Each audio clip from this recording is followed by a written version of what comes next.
Hello everyone and welcome back. I am Duke Silver and today we're playing Xelhua as per request by Morlock. Um so yeah, and also this is also to test out a kind of a little theory that myself and a bunch of other players have had, which is that Happy Little Tree is good now. For a long time Happy Little Tree on turn 1 just like didn't really get it done. The amount of scaling just generally never really adds up. But with the change to Evil Eye and Horn switching places on level 4 and 5, getting Evil Eye with a Heartwood Elder can be a ton of stats.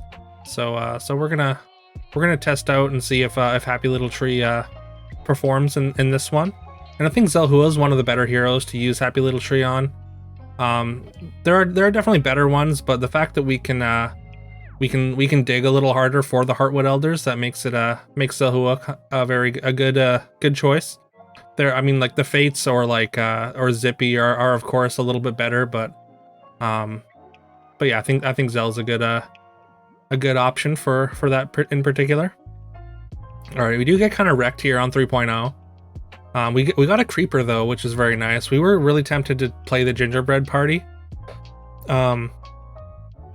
but the gold just didn't really work out. Gingerbread Party plus Mim just wasn't a good enough turn, and there's nothing that I wanted to sell for the creeper, so we didn't go with it there. But I was very tempted.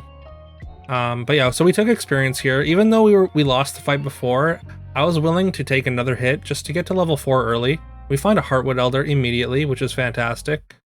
And yeah, we're gonna buy 3 4-drops this turn on 3.2, thanks to the Xelhua's econ ability. So that's definitely great. And yeah, like I said, I was willing to take a hit just to get to 4 early to find Heartwood Elders and Soul Tax, and a Nutcracker on 3.2 is a lot better than on 4.0. So yeah, this and then the following combat goes much better. Share Bear also took experience a little bit prematurely, maybe. I don't think their board was all that great. All right, and here the choices on that treasure were between Boots and Fairy Tale, and I think Fairy Tale's a little bit better. We're gonna be buying a lot of things. Boots is good with the Feasting Dragon, but I don't think we're gonna lean super hard into the Feasting Dragon. All right, and we're gonna sell down and play down a unit here just to get a Soul Tack on board. With the Creeper and the Heartwood, we just want to get it collecting stats as fast as possible. And we're gonna put the Monster Book up front because we want it to die first, and we're hoping that it casts a Falling Stars. A little bit of an awkward breakpoint there. We don't quite take out the second Puff. Very fortunate for Puffy to find 2 Puffs on 4.0 there. All right, and here we get a great shop full of pairs that we want. We're definitely taking the Soul Tack plus the second Creeper. The question is whether we're going to take the second Feasting Dragon or not. Like I said, I don't think we're really going to lean into it here. Like we wanna just focus on trees. Also, you'll note that our Happy Little Tree with the scaling and Creeper is very large already. So what we did is because I don't really care too much about like tripling the Feasting Dragon, what we did there is we just traded the Feasting Dragon, so it essentially just gave it a little bit of a buff. And this Creeper kind of loses us the fight here. The fact that our statues kept attacking with 1 power means that the 3/3 Medusas in the back were able to just clean up our entire board, so really unfortunate RNG there. All right, and we took a Shoulder Fairies because it's got such a huge toughness because of our Happy Little Tree. And because we have the Creeper, it's going to collect power as well. And it's going to be able to tank a lot of hits. We're on 4.2 right now, so 42 health is a ton. All right, there's a couple Robin Woods on this Horde Dragon board, who is 2 experience ahead. And our Soul Tack has done a ton of work, shutting down Lightning Dragons in the last fight and absorbing the damage from the Mummy in this fight. All right, we get to triple our Creeper, and yeah, because our front line is so big, we're still happy to just keep playing this Creeper. Usually it would have fallen off by now without like a Ring of Meteors, or even with a Ring of Meteors sometimes, but because we've assembled so much toughness on our front line, the Creeper is still very viable. These 3 treasures are just really not very good, so we're just going to end up skipping.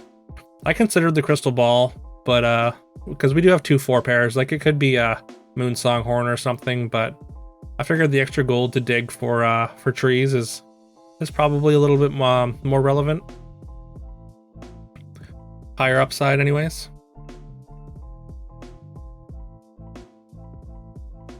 Alright, and I think I'm not going to make any changes there. And again, these Sultacs really putting in work, completely shutting down these Cupids.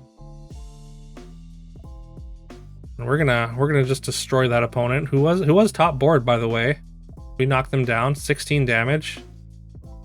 We'll take a Gloves of Thieving here. If we end up having to pivot out of trees, then having Gloves of Thieving to assemble a new comp is going to be very good. Because like, I mean, our comp is very strong right now, but there's still a pretty decent chance that we just never find like Ashwood or something and have to pivot out. And that's one of the strengths of Xelhua though, is we can, like, once we get to level 6, we can start taking speculation picks. Like we can pick up like a Pumpkin or a Good Boy or something like that, and potentially move into something that isn't trees, and we can transition fairly easily because of the low cost of the characters.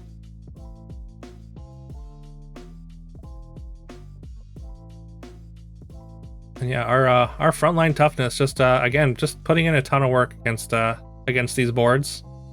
Shutting down those Southern Sirens is fantastic, and we win the 50-50 there to win that combat. And now we get to triple our Heartwood Elder. It's a little bit late. The 3 of Shields and Coin of Charon have super low impact. I mean, Coin is fine if we end up playing this Good Boy, which again we're gonna take because just on speculation.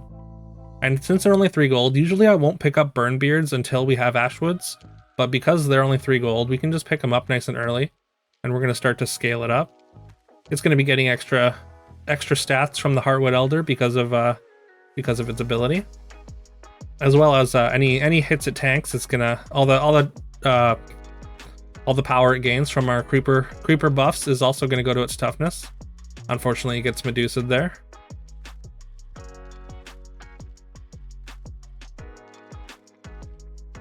All right, and we get to steal a treasure, and we've already got a Gloves of Thieving, so I figure why don't we just take one more. Having 2 Gloves of Thieving is pretty fun. Generally, stealing 2 copies of something can be very powerful. So we steal 2 copies of any relevant unit. Then if it's unupgraded, then that gives us a line on a triple and a treasure. Or if it is upgraded, then it can potentially just make our board extremely strong. Like if we steal 2 golden Good Boys or something at this stage in the game, it's just an absolute huge power spike.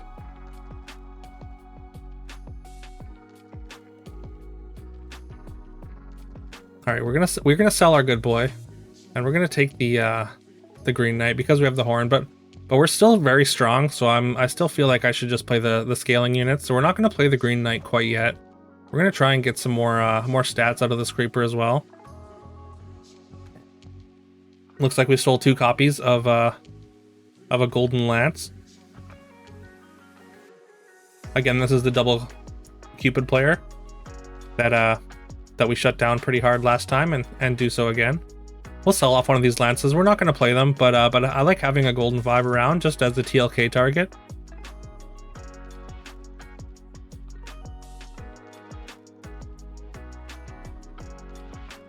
Consider casting that Falling Stars there. Okay, we're going to get a level 6 treasure now.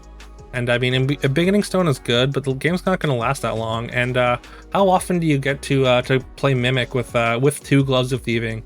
So now every time we steal something, we're going to be stealing 4 copies. So as long as we are not stealing an upgraded character, then we're going to be getting basically free treasures from everything we steal, or a free treasure at least. And we get an Empress P, so we're going to get 4 copies of Empress P in our shop. Or a couple in our hand and a couple in the shop probably. And yeah, we win that fight pretty decisively, and there's our 4 Empress Ps. So we get a level 6 treasure. I mean, any of these are very good. It's unfortunate that we have to get out of our double gloves plus mimic. If the game was going a little bit longer, I might just keep it and just see what else we can get. But the fact that our board is already set up for the arc, I figure, I mean, we gotta do the mimic the arc, and just add a ton of stats to our board. And there's an Ashwood, which we honestly don't really need, but I mean, it's worth taking. Also, with those arc stats and everything combined, you can see our shoulder fairies is now 154, 419, so huge amount of stats. I would like to replace the Darkwood Creeper, but unfortunately, we need a level 3 on the board for the arc.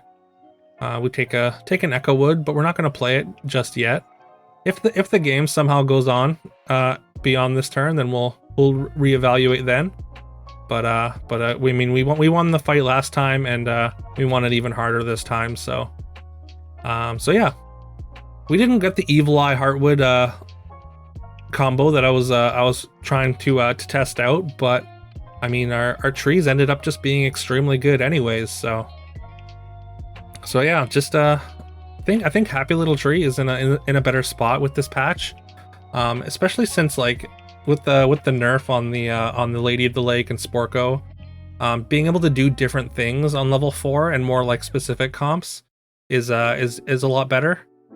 So it's not right to just take all the supports and friendly spirits anymore. It's more you can actually build into things on level 4. But you do need to be set up for quite a few things on level 4, so you need to watch out for that. Yeah, it was fortunate that we had the Happy Little Tree set up and found trees within a reasonable time frame. And yeah, I mean, sometimes you kind of have to do that and then just be prepared to pivot out, and just like take generically good characters, things that you can pivot with.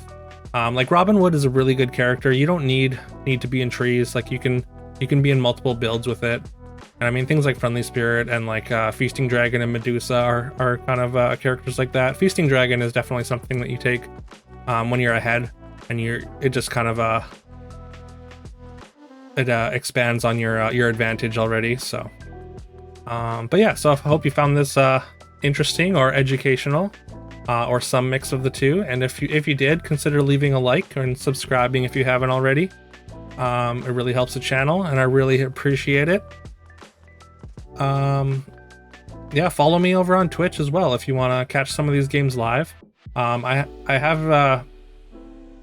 spent most of this week doing a lot of editing for the Rumpelstiltskin videos, so I haven't been streaming on Twitch in the past week, but I'll be getting back to regular streams within the next day or two. And yeah, I'd love to see you over there. My Twitch will be in the description and in the pinned comment. And as we approach 500 subscribers, I just want to let everyone know that we're going to be doing a giveaway once we hit that milestone, 2 700 gem codes. So consider subscribing and helping us get to that point, so we can give some stuff away. And then I'll also have a community tab that I can communicate with you guys outside of these videos, run polls and whatnot. And yeah. But yeah, I think that's everything for today. If you stuck around this long, I really appreciate it, and I hope everyone has a great day, and I will see you tomorrow.